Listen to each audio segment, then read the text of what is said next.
Great coaches at connecting with who the athletes are as people and trying to understand them. That's where great coaching comes from. It's very easy for federations to get distracted from what actually drives performance. There's more bureaucracy, there's more politics. It wasn't really me. How do you see the sport at the moment? We're probably at a challenging moment in this space. We're missing a little bit of that in triathlon. I think that the legacy, the history, the connection with the past, that ability to help people achieve their goals, their dreams, that's what gets me up in the morning.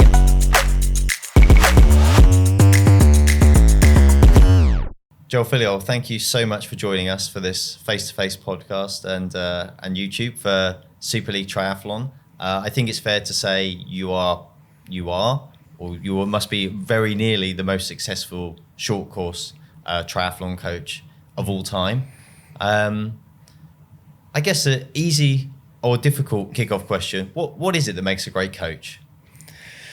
Great coaches at connecting with people, understanding people. I think, it's sort of in vogue to talk about the science and the physiology, but I think connecting with who the athletes are as people and trying to understand them, their motivations, how to adapt to get the best out of themselves. I think that's where great coaching comes from. So I think it's more in the psychology space than it is in physiology. And I think that's where sort of the magic lies, if there is how to get the best out of each individual and trying to understand them. Well, that's really interesting because, like you said, there is a lot, and obviously at the moment it's been very much talked about in triathlon circles because of the Norwegian method, as it's being called. So you're saying that the way that you do things is quite different to the way at least that is being publicly presented.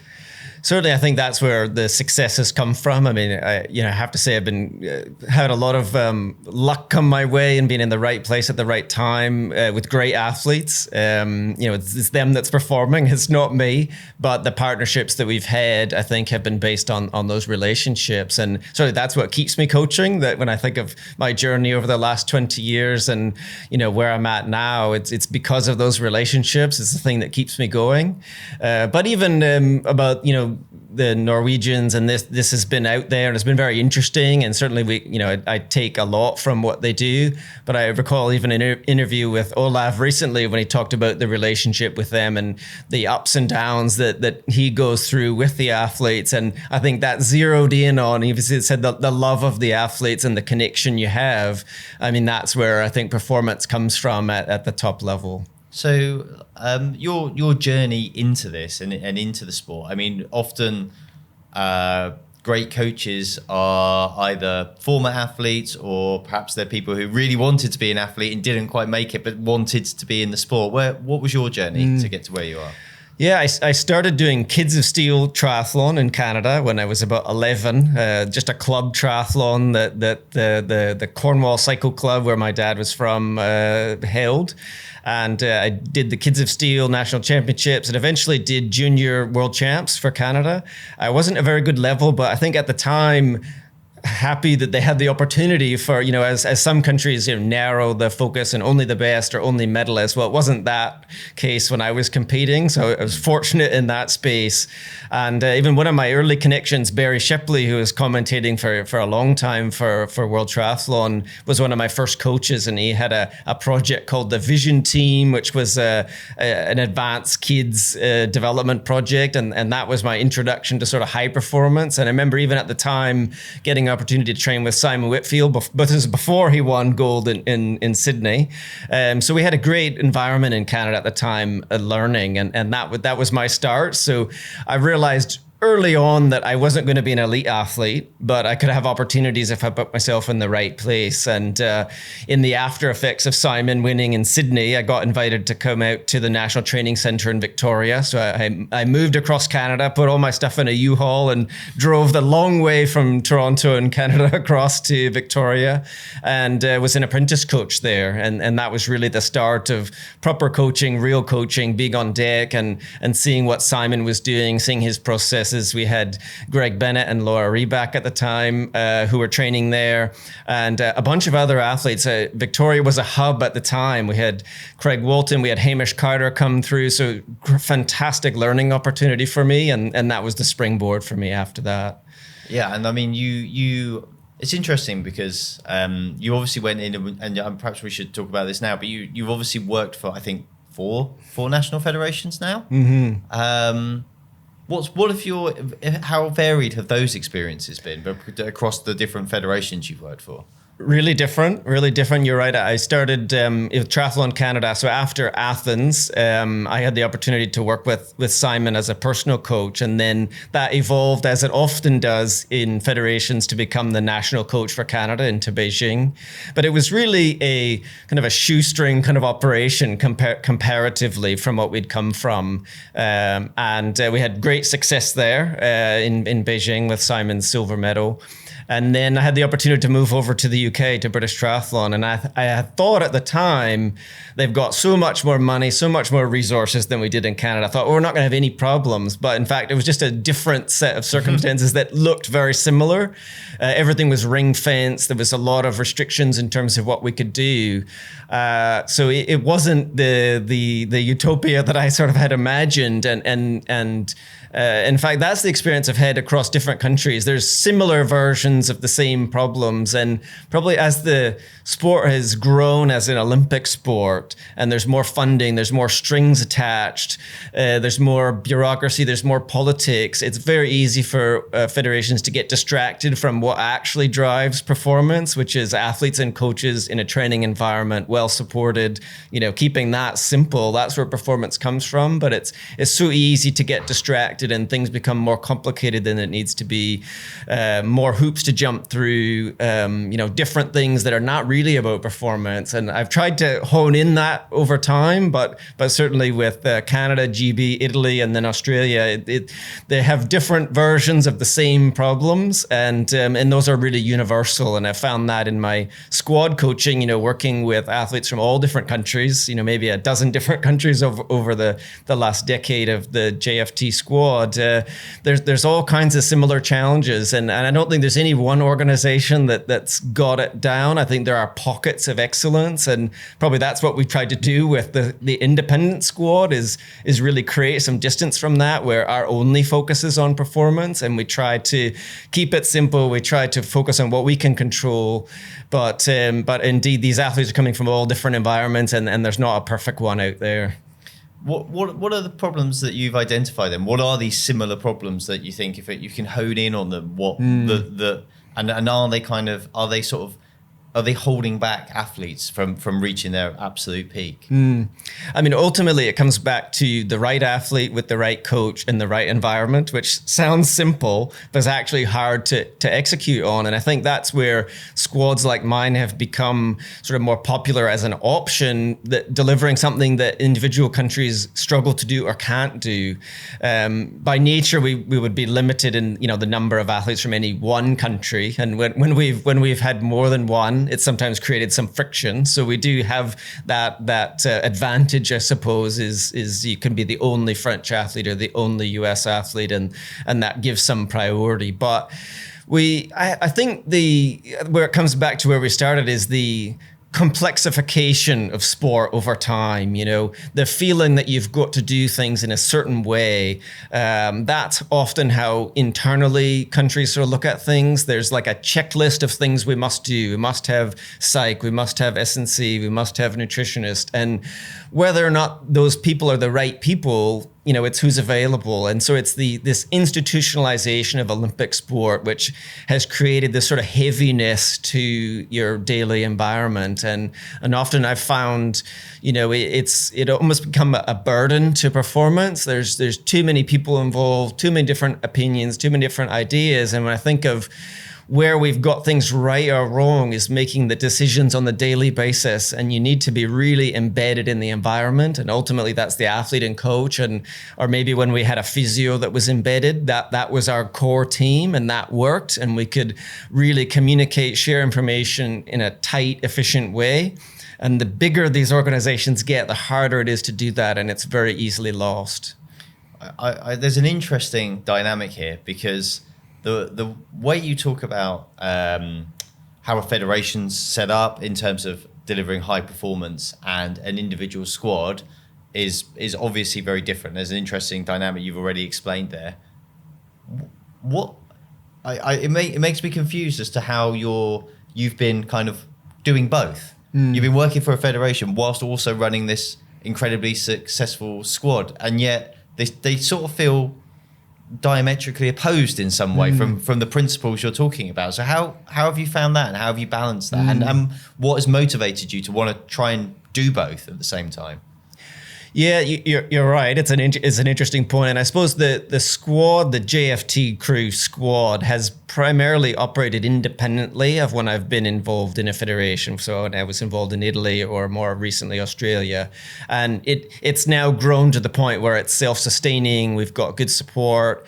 But it is interesting how it's been sort of isolated in a sense from the institutional side of that we experience. And I think in Italy, we're able to do a really good job with that, because the role that I had as Olympic performance director there, we could control the complexification. We kept it simple on purpose, and so there was a really good synergy there. We had Italian athletes could join if they wanted to.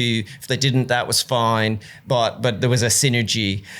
In other places it hasn't worked quite as well, and it's always interesting to me that, you know, the roles that I've been involved with, it's very hard for people that are in the institutions, the Australian Institute of Sport or the English Institute of Sport, or now they've changed to UK Sport Institute, but it's very hard for them to think outside the box, you know, of what that is all about. And, you know, I've always been about what's sustainable for us, what can we deliver on with excellence, what is not dependent on this external resource. You know, a private squad, it's really up to us what we're going to invest in. So often we've invested in physio or massage or something to help maintain the athlete's health. And if we wanted to invest more in physiology or nutrition, or like we did bike skills in the past with an expert in that space, we could do that and we would all contribute to it. And then if it worked, great. And if it didn't, we would bin it and move on. Whereas it's very hard to do that in an institutional environment. There's a lot of sunk cost with all of that structure, with the complexity, with salaries of people you're dealing with, you know, time off and leave and all this kind of stuff that is not really about performance. And it's not to say that it can't help, but it does add a layer of complexity that is at a distance from what's actually happening with the athlete, and being able to make quick decisions, to process information, and ultimately do the right thing for the athlete. It is a bit heavy, and that contrast between having all these resources. You know, again, you think, what would it be like if we had millions of dollars of investment? Would it impact the athletes as much? And it's not as much as we think. That's my experience. The main thing I think is what's been challenging for me the last couple of years, which has recently changed, is being on deck, being present with the athletes, being able to see them, to watch them, how they're doing, being able to pay attention, and then process all that to make the best decisions. So my own presence, being physically in the field, that's something that you can't buy necessarily. I mean, and that's where I've sort of invested as the biggest return. So if we could just step back, what was it that motivated you to think, you know what, I'm going to branch out, I'm going to set up my own squad? Was it something just that was within you wanted to do? Was it that there were one or two athletes that had already said to you, I'm really interested, and you thought, oh, working with these people might be great, I'll give that a go? What was it that, and how was that kind of first step in terms of like trying to build a squad and build success and I guess your reputation? Yeah, there's been a couple of sliding doors moments for sure. One of them was 2003. I was working in this development job in Canada, and I was brought into the office one day and said, "That's it." You know, and you know, basically got sacked, and so I thought, well, what am I going to do about this? And I had stepped on some toes. So, you know, I think probably over time I've sort of learned and lent into myself and who I am and what my values are, and I'm comfortable with that now. But I've definitely stepped on some toes in the past. And so what did I decide to do? I moved down the street in Victoria. We set up a new squad, and that was probably the start of my first squad. And ultimately that grew into Simon Whitfield joining us after Athens and then becoming the national coach. But then the next, probably the moment, was when I thought, I came to British Triathlon. I was head coach, and I thought, I'm going to go into the home games and it'd be great. But it wasn't a coaching role. And at that time, I really didn't feel like I got back what I needed to. It wasn't me at that moment. And I didn't have the relationship with the athletes. I was really trying to figure out, am I part of the management structure or am I a coach and align with the athletes? And I kind of went both sides, and then ultimately decided I was a coach and I needed to be connected with the athletes. That's what drove me. And so I didn't continue in that job. And then after the London Olympics, started this current squad that's basically continued since then. So it's been that connection, that relationship, that feeling you're in a partnership with these athletes. They've chosen to work with me. They've invested in it. It's not just given to them. So we've both got skin in the game. We both are invested in each other, and that's how we find performance. Was it difficult at the start? I mean, I imagine now you've got a reputation. People go, I mean, perhaps you can tell me, because I don't know the stats, how many Olympic medals your athletes have won when you be coach, how many world titles, and all the kind of other WTCS races, whatever, Super League races and titles, whatever it may be. A lot, I'm sure. But now people look at that and they're, I'd love to see if, maybe Joel Filliol would coach me. To start with, I imagine that's not how it is. I imagine athletes come to you a lot more to start with. Are you going out to them going, do you fancy working with me? And kind of, what was the big breakthrough moment where that kind of dynamic sort of shifted? I did wonder when I chose to leave the British Triathlon job, if I hadn't made a mistake from a career point of view, because I had coached Simon. He had won a brilliant silver in Beijing, and then I'd gone into this management role. So I had to start over again, which I think that reinvention it has been good for me. I often reflect that Simon did that through his career. He was a big influence on me. Simon was older than I am. He was very experienced. I mean, Olympic champion in 2000. So I learned a lot from him. But this reinvention process is something I've gone through a few times, and it's been really valuable to figure out what's actually important. And so I've done a combination of reaching out to people. Like I've sent DMs to people on Twitter in 2012, 2013, before this was a thing, and some would take you up on it, and some obviously no, or what's this international squad thing. There have been very successful coaches like Darren Smith, like Cole Stewart. These guys invented this concept. It wasn't me. So I really have stood on the shoulders of giants in terms of coaching, but just grew from there. And we were fortunate to have some early success with that squad. Mario had his first World Series podium and in 2013 in the first year. And in fact, I think he was on the World Series podium every year up until 2021 or 2019, depending how we think about the COVID break. But it grew from there. So I think we hit the right time in the development of Olympic triathlon. And from there, of course, success breeds success. Athletes are attracted. They see what's happening. We had Richard Murray be very successful in those years, Sarah True, and then Katie came after. So we were able to build on that. And I mean, it's a natural dynamic that when athletes see that other athletes see that these guys are being successful and living in a camp environment where it's eat, sleep, train, it's totally focused. We have no distractions. They were attracted to that, and I suppose it was hit it at the right time. So it's perhaps lucky with the timing, but also that we had great athletes that chose to work with me. I mean, we can't make champions. If an athlete like Mario or Rich comes along, I mean, these are huge talents. That I didn't discover them or even develop them in some cases, but was able to find the right time for them to join, where we could look at what they were doing, grow from there, and fortunate to have a bunch of success after. factor. And I think we just crossed about 100 World Series podiums recently in the 10 years. We've had an athlete on the World Series podium or the grand final podium every year for the last 10 years. So proud of that from a consistency point of view, but also to be able to do it over time with different athletes. I think we've had 7 or 8 different athletes win a World Series, male and female, different ages, different points in their career. So we've found something in terms of a formula that seems to work. I mean, it's obviously individual in the end, but I think there's a common thread there. And I suppose that sort of breadth over time is something that I'm probably most proud of in terms of, finding something that works and adapting. And it's not stayed the same. It's evolved over time. I mean, as the courses have changed, after the demands have changed, we've had to constantly update it. So it's not that we're just repeating the same things over and over that last decade, but it's thinking, how do we not be complacent? How do we continue to grow? How do we learn from what others are doing? Maybe some things are, some countries or some groups are doing things better than us. So what can we learn from them? But how do we sort of also keep what we know, and be confident in what we know? It's a hard game because you can't help but be a little insecure, a little unsure, can we keep winning? Can we keep, is what we're doing still right? And I've often wrestled with that. Sometimes to my own detriment, in that if we get away from too much from the formula, if you like, or the principles that drive us, I've sometimes found myself walking that back and thinking, no, we're in the right space here.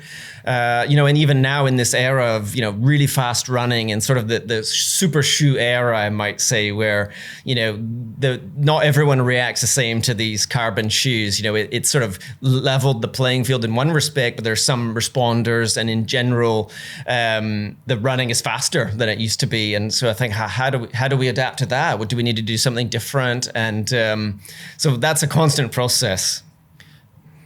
So that's really interesting. Like you mentioned there, kind of like, despite all the success, the self-doubt as well. And I did think to myself, like, because obviously you've coached all these athletes, but there must also be some athletes where it's just not quite worked out. You've all given it your best, and you've decided it's not the same. When you get that moment, despite, you might look around and go, I've got Vince Lewin, he's won this and this, I've got KT, he's won, all your roster of success. But if an athlete sits down and says, you know what, this just isn't working for me, it's just not worked, I want to go and be coached by somebody else, I'm sure you always wish them on their way with the best wishes. But is there a moment you go, heck, is everything I'm doing wrong? Have I failed? Am I failing everybody, not just this athlete? Have I failed this athlete? What have I done? Is that just part of the game?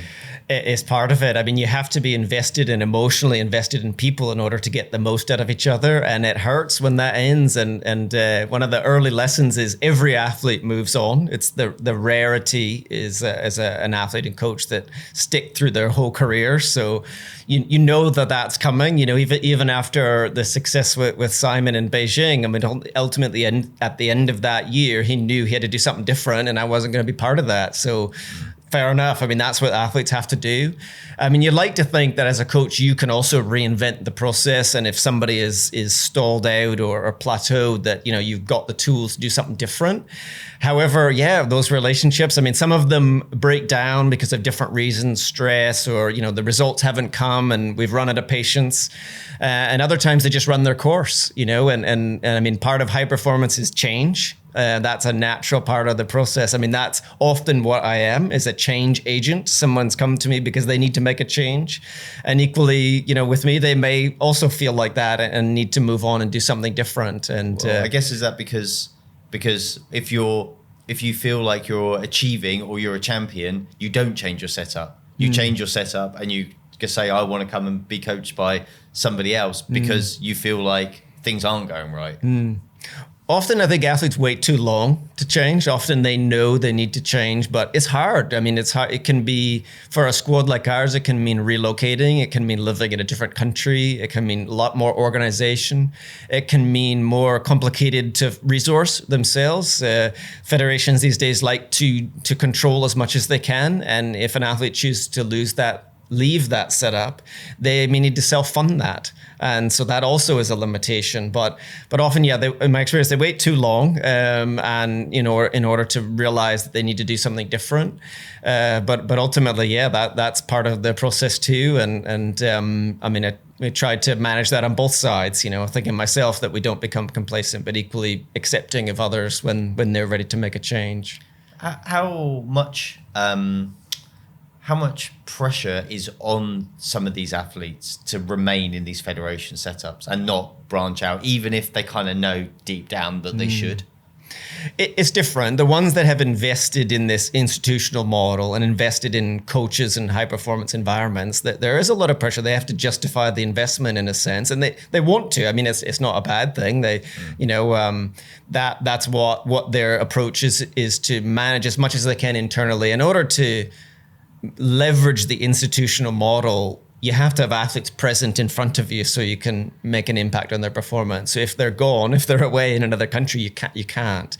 Some are really good with that space. Like USA Triathlon has been really good over the years. It is very decentralized. They haven't done a lot internally. It's been very entrepreneurial sort of model. So that works. And others, we really struggle to cooperate in a way that I think is best. And I understand that, but I often think, is this the right thing for the athlete? If in order to do my best as a coach, I need to have as much information as possible in order to manage all the decisions that are connected. So if I'm kept out of some of that information decision making, then it's harder to do my job as effectively. But I've also had to be at peace with that, because I do understand, that that's out of our control, and I try to maintain good relationships, but I also don't want to become distracted and pulled into a space that, if I'm not employed by the federation, there's only so much I can do. And my relationship is with the athlete, and the loyalty and everything is with helping them directly. And so it's that balance of trying to maintain a good relationship, but not getting drawn into stuff that's beyond our control. You mentioned at the very top about when I asked the question about being, what makes a great coach.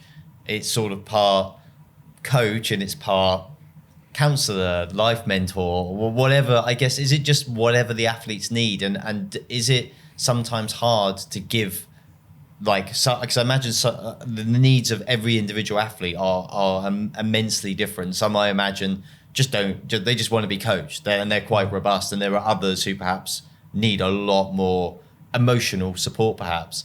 Is that difficult for you to manage, partly because you have to balance between all the athletes that you've got on your roster, and is there also kind of a toll on you, because that's a lot to take on as a person, for anybody to take on the burden of all these people to try and free them to just focus on performance?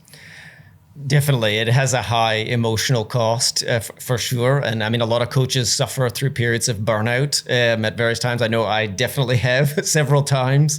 Usually it's exiting the preseason when you've made this big investment in the winter. And, for a number of years, we were based entirely overseas or away from home the whole winter. And then we'd kind of get to the first races, and you could definitely feel on the edge then.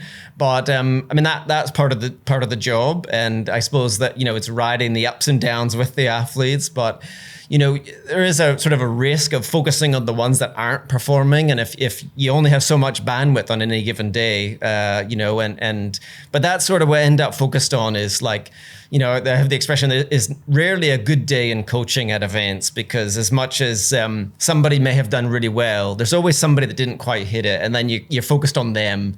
So it is sometimes hard to celebrate the success that even somebody in the group has, although that does lift everybody though. We had Vashko second in the Paris test event. That's great for everyone. Even if somebody didn't perform, they see, okay, I trained next to Vashko the last months or years and saw him doing well. So even if it's not going quite right for me, I can sort of see where this can go and keep belief. When that's not happening, it's very difficult. I've had races where no one has performed, and that's been really tough to deal with.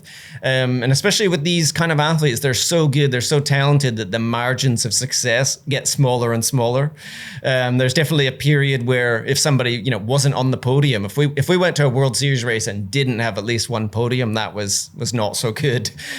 So that margin gets small. I mean, we're dealing with athletes that are world champions or serial winners, the opportunity for there's always things that happen. Everyone has a story in any race, even the ones that are winning, of something that happened that they had to deal with. And, they have to, that's, I suppose, what differentiates champions from those that aren't able to do that consistently. But certainly ride the ups and downs with them. And, felt sort of naturally probably a fairly empathetic person. So I really feel it when people are either unhappy or frustrated or anxious. Like, it really transmits through me, which I think is probably it's an asset for me, because then I can see that something's not right, and maybe I can figure out how I can help that in that situation.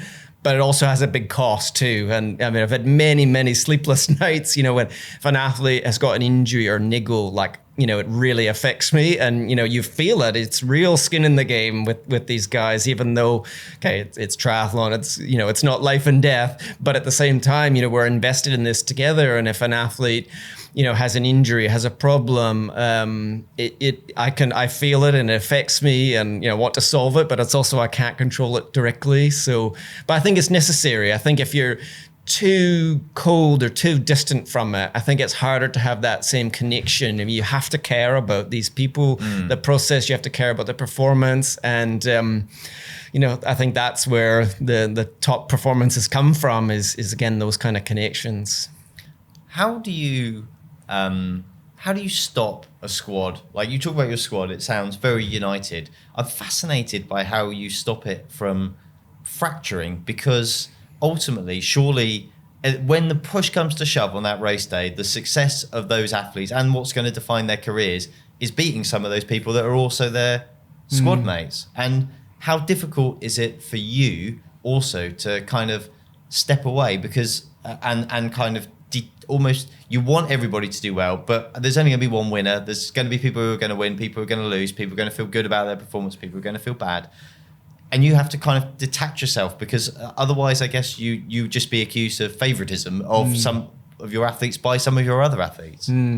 Definitely. I mean, it helps to separate the training process, them supporting each other, having, that's where I think, again, success is born from the daily training, the grind in the winter and the off season. But yeah, I mean, like, it reminds me of 2019 grand final in Lausanne. It was Vince was leading the series, and if Mario beat him by one place or two places, that was the difference. And even when Vince was ready to join, when he needed to make a change, and Mario was current world champion, and we had discussions about this, how is this going to work, and ultimately the right personalities that could support each other while being competitive with each other on the race, but not in training.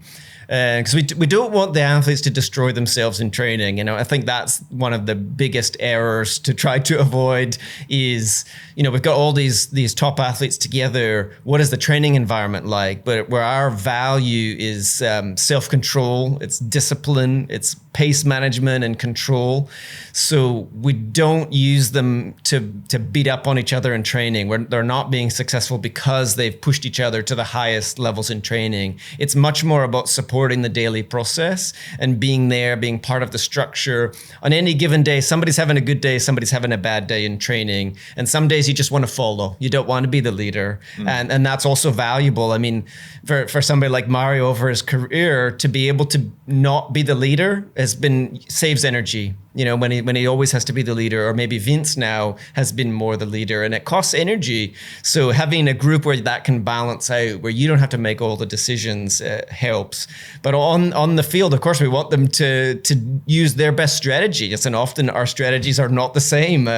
For Vince, or when Martin was in the group before, I mean, they need to be in the front group. They certainly can run fast enough to win from a big group, but they have a strength. They've got to play to that strength. That's very different than, say, Jelle or Mario or Rich, when he was in the group of, well, they're coming from the second group and they need to work, and that has to play out in whatever way it's going to play out. And you're right, we have to be neutral from that side. I wish that there was a possibility that everyone could be successful. Yeah. And we've had a few times where that has happened on a day, but of course somebody's got to win and somebody's going to lose, and inevitably somebody's going to be disappointed in some respects. But of course, it was always easier to handle if it's from our own group. So that, on days where we maybe swept the podium, which we've done a few times in a World Series, even if they've had a different strategy, it's easier to deal with. But of course, we're thinking about how do we leverage our strengths to beat the rest of the world. So there's also there's the internal competition, if you like, but there's the rest of the world. And really we're trying to beat them. So we support each other to do that. You've seen, you've obviously been involved in this sport a long time. You've seen lots of changes, lots of evolution. How do you see the sport at the moment? I'm talking particularly at a high performance elite level. Do you feel like the way it is now, the current structures around it, it's in a good place, it's in not such a good place, and kind of how do you feel about where it's headed at the moment, or where it feels like it's headed? I think the Olympic side, to be honest, has probably stagnated a little bit. I mean, the introduction of the relay has been good in a general sense for the sport. The super sprint and the eliminator has been interesting as well. I mean, taking a little bit from the Super League side of things, the inspiration is obvious. In the Hamburg event this year with the men's and women's alternating rounds has been good. But we've also seen that maybe the finance, the business side of the sport has been challenging. And I think a lot of event hosts post-COVID have struggled. We've lost events. Yeah. Finances are tight everywhere, and we're not seeing as many new events. So certainly we saw comparisons are inevitable between PTO, Super League, Ironman, and World Triathlon. And there's definitely you can see the pull that the Olympics still has. The test event, very little prize money, relatively the same weekend, Singapore PTO with $100,000. And I mean, obviously the Olympic pull is strong. It's the hopes and dreams of the athletes. There's a lot of sort of hidden resource there in terms of federation funding and et cetera. But, we are spreading ourselves thin across the sport. And I think I'd be interested to see where the PTO goes with the 100K sort of format, because it's close enough to what Olympic pathway athletes are doing that you could have the same athletes do Super League, World Triathlon, and that PTO stuff without too much change. Obviously, you wonder about the sustainability of all of this. There's definitely some opportunities, but it's also the opportunity cost if you can't do everything at the same time. And we've seen, for example, the French Grand Prix die down a bit in their relevance. I mean, that used to be lots of prize money, lots of appearance fees, amazing sort of riches coming out of the French Grand Prix. And that's pretty much died down quite a lot compared to the heydays. And my view of why that is I played a part in that, in a sense of, when our athletes are winning a World Triathlon or Super League, we can't race every weekend. We've got to prepare. And that's probably part of the evolution of the sport as well, is we need periods to prepare. We need periods without travel and races in order to perform our best. We don't want to just turn up and make up the numbers. And there's only, the season's already extended. If you think this year, March, you can race to the end of October, November. Nobody can do that without training breaks and periodization in there. And that's been ever more challenging to fit in. And, we saw a number of athletes choose to sit out races before the Paris test event this year. And on one hand, I get it because it's for their qualification and we've done the same. On the other hand, it's a missed opportunity for the sport of some of our top athletes maybe not racing each other and also missing out on prize money and just for the joy of racing, so I think as the calendar has become very dense, diversified in a way, but, you wonder about sort of the dilution of important events, and I suppose it's one thing we've sort of seen is, that the PTO and those kind of events haven't yet established themselves as, historically important events. And I think it's something we're missing in triathlon. We don't necessarily have the classics, I mean, maybe the closest we have is Hamburg, as a real, long lasting classic race. But a lot of the other ones come and go, so it's nice to come back to the same venues again. It's nice for the athletes to be here in London. There's other events that they'll come back to in familiarity and learn the courses. But we're missing a little bit of that in triathlon. I think that the legacy, the history, the connection with the past, and we want to see the best athletes racing head to head. And we're probably at a challenging moment in this space. Yeah, I think it's a great summary. It's really interesting to hear what you said. And I feel it. Like, obviously I sit in Super League most of the time, and I see it, and I can reflect a lot and understand what you're saying totally. It's and there's a lot of challenges. There's a lot of opportunities. I'm not saying there's money in it now that's never been in the sport, but there's plenty of money in the sport at the moment for athletes to try and win prize money. But there's still Olympics, or there's still maybe Kona, or there's these big events that have got the history and tradition around them that kind of have their own pull. And it'd be interesting to see where it's going. Can you see a time, like, this is just something that I've been thinking myself, and I don't really know whether I know the answer to this myself, but in cricket we've seen this move to kind of players that have almost separated themselves from wanting to necessarily play international cricket or play test match cricket and things like that, because actually there's a lot of money to be made being a franchise cricketer, and they'll play short format games, and they'll go and they'll play in India, and then they'll play in England, then they'll play in Australia, and then they'll play in the Caribbean, and they'll just tour around the world, and they'll play as much as they can play, but they're making colossal sums of money, and probably a lot more than the players that are at what would be considered the elite level, the top of the game, like the great test match players. Can you see a situation developing in triathlon where there's some athletes who go, actually, you know what, maybe I'm better off doing just racing around the world, picking up a load of checks, than I am trying to go through all this process to qualify for the Olympics? Or is the Olympics always going to be that one thing, or Kona for long course athletes that just, it doesn't matter what the financials are? It would be nice to have the opportunity to be flexible. What stops that, I think, at the moment is the barrier to entry being rankings or qualification.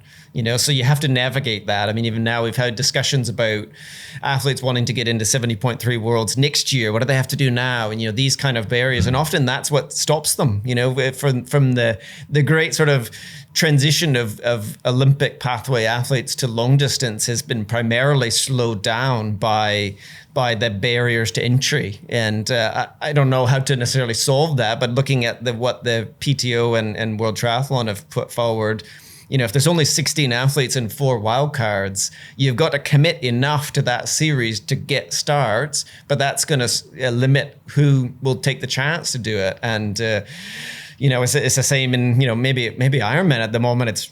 It's only really the world champs that have that same draw, and the rest. I mean, you can certainly be a professional that can have a career, just doing the low profile events plus the world champs. But to piece together the really significant events, it's hard to cross over at the moment. And I suppose we're fortunate that Super League works a little differently, and they're take a chance on different athletes at different levels. But that's the hard part, and looking forward to the future. How do we sort of eliminate some of those barriers? Because we want to see those stories of the best racing the best and crossing over distances. And and the broadcasters who ultimately are going to make this successful want those storylines played out, and they don't want 3 events a year. They want to see that's what they crave, and that's the difficulty, I guess, for if you're going to grow the sport. You need those audiences, and that's what they want. They don't want to just see the athletes race 7 times a year. It's just not enough. But is that a barrier to high performance at the same time? It's like, where's the line, I guess? Totally. And when we've had athletes, jump in a 70.3 or a PTO or a challenge race at the end of the season, for example, coming out of the Olympic series, often they've had 1 or 2 weeks on the time trial bike. So they're not able to put the time into it. I mean, that's one of the other limitations. But absolutely, we want to see it. And not every short distance athlete can ride a bike and properly time trial, but there are a number that could be very good if they have the right opportunities, and we'd love to see them go head to head, and what great stories, what great racing that would be. We've got to have opportunities for that. I suppose the thought with the PTO wildcard is you could do that, but it's still restrictive looking at that, and when I help navigate, because our focus is not just on the Olympics or that. It's we're fortunate in triathlon that you can be a professional professional athlete and you can do differently. You're not just beholden to Olympic funding or one choice. You know, it's a great sport from that point of view because you can choose your own path.